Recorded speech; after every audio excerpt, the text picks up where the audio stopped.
Today, let's talk about the relationship between qi and blood, and yin and yang. In traditional Chinese medicine, the term qi and blood is commonly heard in daily discussions. The term qi and blood consists of qi, which represents yang qi, and blood, which represents yin blood.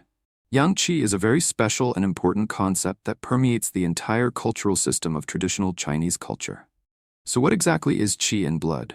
It contains both yin and yang, meaning our body itself is like tai chi, embodying both yin and yang.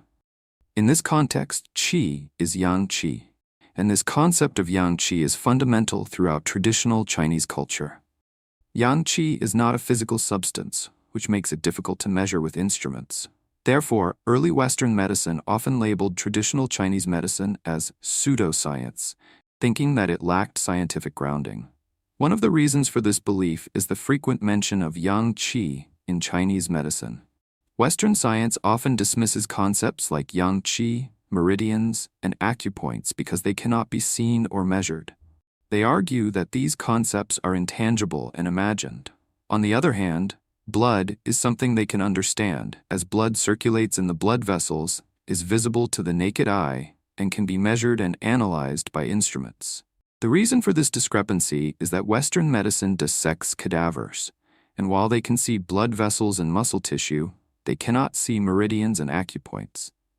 This is because meridians and acupoints are pathways for qi, and qi only exists in living beings, not in the deceased. However, with the development of infrared thermal imaging technology, it has gradually been proven that yang qi, as described in Chinese medicine, indeed exists. In essence, yang qi is a form of energy. You can think of it like the warm mist you see when you exhale in the winter. It can also be seen in the oil glow on your face in the morning or in the shiny, lustrous hair of some people. This shine is actually a manifestation of the body's qi. Qi is a reflection of energy, a functional operation, and more specifically, it is the presence of heat energy. So, when we refer to yang qi, we can understand it as being equivalent to heat. Or thermal energy, yang qi can also be reflected in body temperature. Just like measuring body temperature with a thermometer, the value you see is actually a reflection of yang qi. Yang qi is also manifested in children. Their constant activity, restlessness, and boundless energy are clear signs of abundant yang qi. For example, some people have great luck and good complexion, often described as having a radiant glow. Their face appears rosy and bright, and they are full of vitality. This is another manifestation of yang qi. Yang qi is quite abstract. It's something that can only be experienced and is sometimes hard to describe. It can also be understood as a person's essence, energy, and spirit. For example, some people can stay up all night and still feel energetic the next morning, while others feel exhausted by the afternoon. The difference here is due to the varying strengths of their yang qi. Yang qi is also reflected in the temperature of the limbs. When your hands and feet feel cold, it is often a sign of insufficient yang qi and indicates weaker energy circulation in the body. There are many cases of infertility today. Some women, even if they become pregnant, may experience deformities in the embryo, fetal stoppage, or habitual miscarriages. On the male side, the low survival rate of sperm makes conception difficult. In such cases, asking a simple question can help. Are their feet cold? If the man's feet are cold, it is recommended to check the sperm condition, as there is often a high rate of sperm deformity and low vitality. If the woman's feet are cold, it is likely a case of cold womb. When the temperature of the uterus is too low, it indicates insufficient energy and weak yang qi in the uterus, making it difficult for the embryo to develop properly. This is similar to planting seeds in frozen soil. Even if the seed sprouts, it will be hard for it to thrive. Imagine that for plants or seeds to take root and sprout, what do they need? Is it fertilizer? Actually, no. What truly makes the seed sprout is heat. When seeds are planted in the ground during winter, even if they are fertilized and watered, they will not sprout. It is only when spring arrives, the weather warms up, and the earth heats up that the seeds will naturally begin to sprout. In other words, what drives life to start growing and developing is thermal energy, qi energy. We can use a cup of warm water to represent the balance of yin and yang in the human body. A healthy body, a healthy person, is like a cup of warm water. The temperature of this water is what we refer to as yang qi, or the qi in qi and blood, while the water itself represents the body's blood or yin blood. Here, yin blood doesn't just refer to the blood itself, it refers to all the bodily fluids, including body fluids, sweat, saliva, etc., collectively called jin-ye, which is what Chinese medicine refers to as yin. A normal, healthy person is like this cup of warm water. Their body exhibits the following characteristics: not afraid of the cold in winter, not afraid of the heat in summer, with a stable body temperature throughout the year. The ideal body temperature is between 36.6 degrees Celsius and 36.8 degrees Celsius, or 97.9 degrees Fahrenheit to 98.2 degrees Fahrenheit. Not too high, not hot, nor cold. Let's assume that a person's initial state is healthy, a normal, balanced state, just like a cup of warm water, much like a newborn baby whose body is in a very healthy state, with smooth meridians and abundant qi and blood.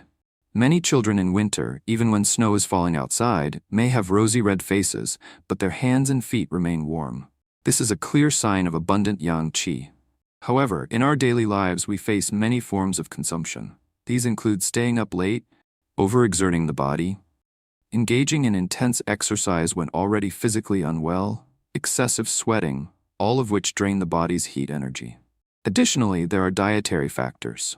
Long-term consumption of cold or cooling foods, excessive intake of fruits, taking cold medicines like antibiotics, frequently drinking cooling tea, or beverages meant to clear heat and reduce fire.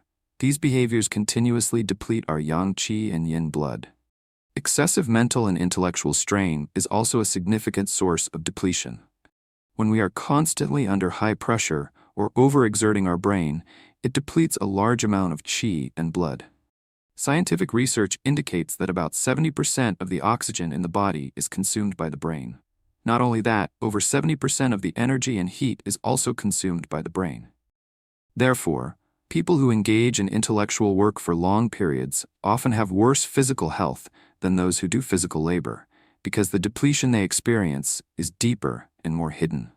This cumulative depletion causes a gradual loss of qi and blood, especially for many people with irregular routines who often stay up late.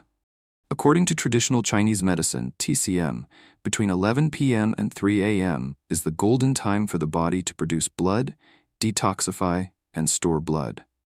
If good deep sleep is not achieved during this period, it is equivalent to not being able to nourish yin, meaning that the blood and body fluids are not well nourished. Long-term neglect of this can lead to yin deficiency. The fluids and bodily fluids gradually decrease, and initially, although the internal heat remains, the reduction in moisture causes the water temperature to rise. This is what TCM refers to as yin deficiency with excess heat. Many people are diagnosed with yin deficiency and excess heat by TCM practitioners, and they are advised to clear heat, reduce fire, and nourish yin to balance yin and yang, restoring equilibrium. In such cases, nourishing yin is indeed the correct approach. Since the problem initially is a lack of water, all we need to do is replenish the water.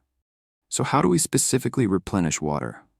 Next, I will explain from the perspective of yin and yang how to distinguish common medicines and everyday food ingredients to determine whether they replenish water or yang. It's actually quite simple, as the basic classification of all medicinal properties starts with dividing them into yin and yang. At first, it is because our body's moisture has been depleted, leading to a state of yin deficiency. In this condition, if we do not promptly replenish the moisture, adjust our sleep patterns, and allow the body to recover sufficient bodily fluids, the consequences will further deteriorate. This is because yang must rely on yin to exist. In other words, our heat energy must be stored within moisture. Without the carrier of water, this heat energy and temperature cannot remain stable. So, if there is only half a cup of water left, the ability of this water to store heat energy will significantly decrease, and it will quickly transition from half a cup of hot water to half a cup of lukewarm water.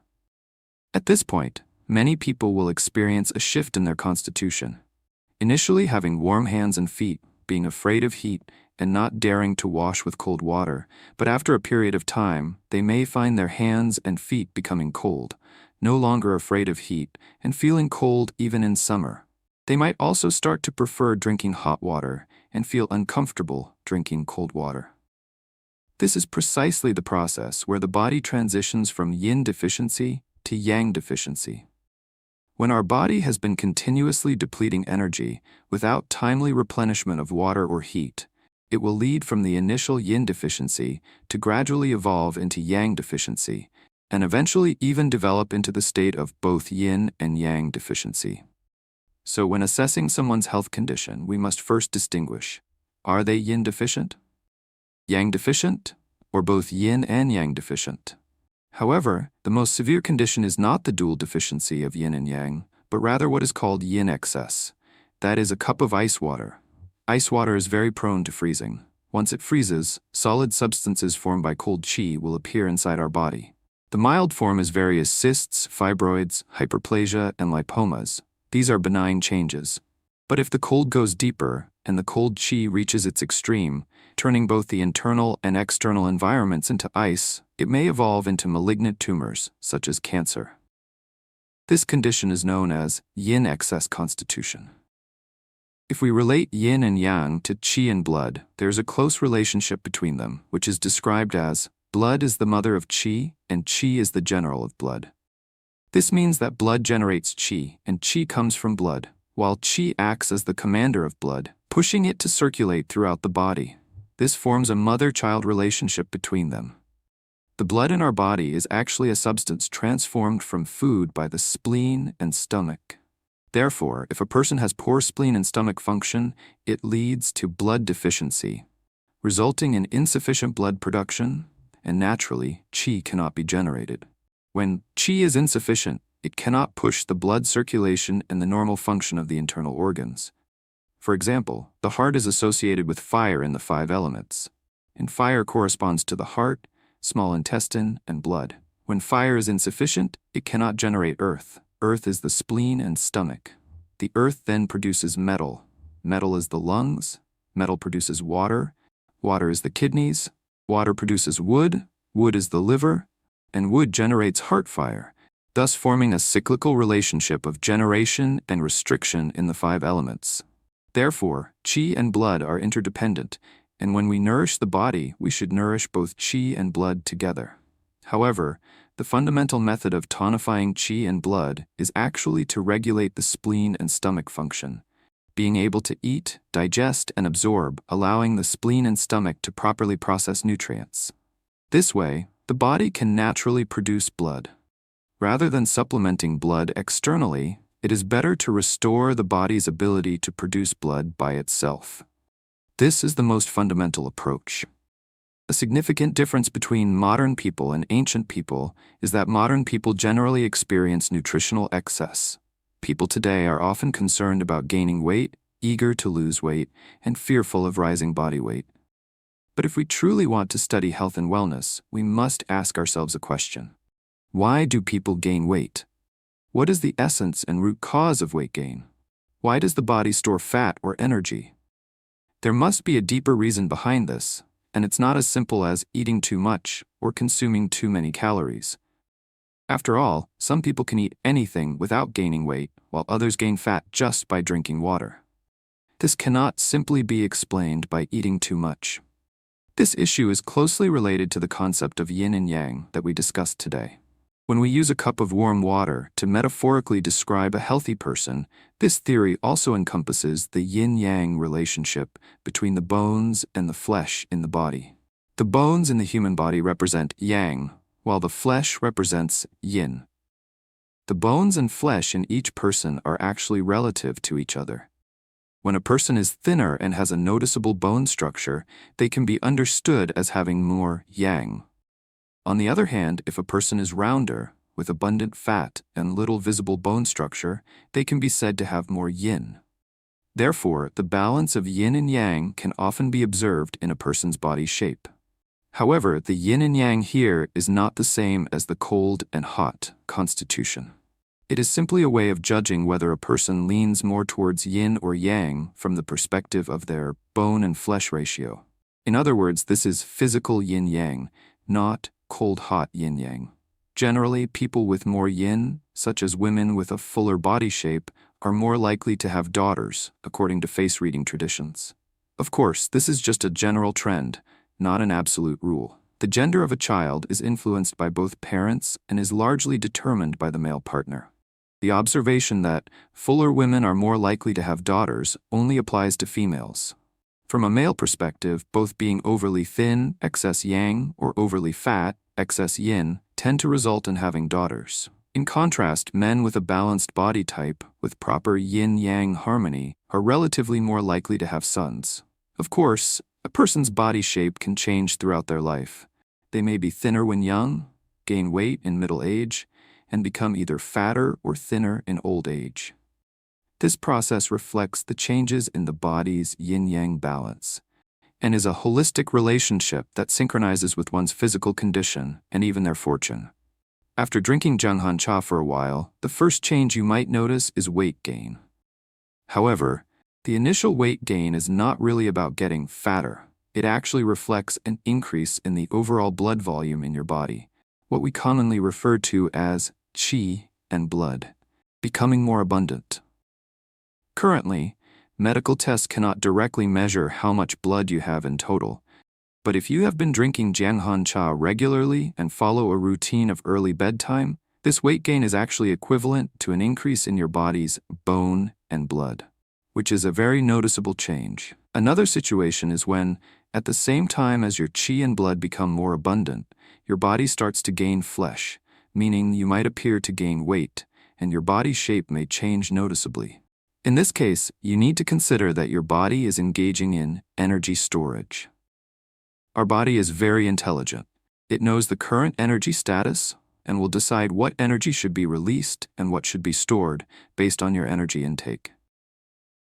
If it determines that your qi and blood are still insufficient, it will choose to store the energy, which may manifest outwardly as weight gain. However, this weight gain process will not continue indefinitely because once your qi and blood reach a certain level of saturation, your body will begin to experience disease expulsion reactions. When your qi and blood are insufficient, your body will not initiate disease expulsion reactions. Because the body's wisdom mechanism knows that you are like a phone with only 10% battery left. It won't allow you to perform any system upgrades at this time. This is because, if you try to upgrade with insufficient power and the battery runs out halfway through the process, the system may crash or even fail. Similarly, when our body undergoes disease expulsion, detoxification, or self-repair processes, it consumes a lot of energy. If your qi and blood are not sufficient, it can lead to serious consequences and even put your life at risk. So the body will not adopt a suicidal method of expelling disease. It will only initiate the process of expulsion and repair after it has stored enough energy. This is a manifestation of our body's self-protection and intelligent functioning. The process of a cup of warm water turning into half a cup of hot water, then into half a cup of warm water, and then into half a cup of cold water, or even eventually turning into a cup of ice water or half a cup of ice water, is a gradual decline in energy, a reduction in yang energy, and a loss of qi and blood. This process is when various health problems begin to emerge in our bodies.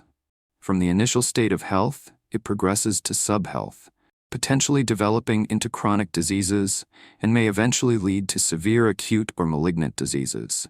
So, how does the excessive yin or yin-shi body type develop? At first, our body is like a cup of warm water, a state of yin-yang balance. But over time, it might first deplete yang energy or lose water. In the process of constant consumption of yin and yang, why does it ultimately lead to an excessive yin body? The key lies in incorrect treatment methods. For example, excessive use of antibiotics, consuming large amounts of cold and cooling foods, such as various fruits, nutrition supplements lacking vitality, and synthetic vitamins like A, B, C, D, etc. All of these things can produce excess moisture in the body, which in Chinese medicine is called dampness. This dampness is essentially water. Anyone who has studied chemistry knows that in many chemical reactions, the final product often contains H2O, or water. When this moisture remains in the body over time, it transforms into what Chinese medicine refers to as phlegm dampness. The more phlegm dampness accumulates in the body, the more the yin components increase. Originally, yin and yang were balanced, but yin and yang exist in a dynamic relationship of one decreasing as the other increases. Your body has a limited capacity, so when the yin increases, the yang naturally decreases. It's like constantly adding cold water to a cup of warm water. The temperature will keep dropping, becoming colder and colder, and eventually, the yang energy is suppressed, leading to the excessive yin state. If, in terms of health maintenance, one only focuses on nourishing yin, cooling down the fire, or consuming blood-nourishing foods, without supplementing yang energy or warming foods, it will lead to an increase in the yin moisture and blood in the body, causing the body's temperature to drop further. This is why some people, despite paying special attention to their health, boiling various soups and consuming all sorts of tonics, find that their bodies get worse and worse. Their hands and feet become colder and their blood circulation deteriorates. Many chronic illnesses that cannot be cured over the long term often stem from this situation. I once watched a short video where an expert mentioned that 70% of cancers are related to cold constitutions. His statement is actually incorrect because 100% of cancer patients have a cold constitution. Why? Because all cancer patients share a common feature: insomnia and cold feet. You can ask friends who work in oncology hospitals, especially nurses, if they notice this pattern when performing physical checks on cancer patients. Additionally, these patients often have another characteristic: low body temperature. A low body temperature signifies an imbalance between yin and yang, particularly a deficiency of yang energy. The level of energy is most directly reflected in body temperature, followed by the temperature of the hands and feet. These are very direct manifestations of yang energy.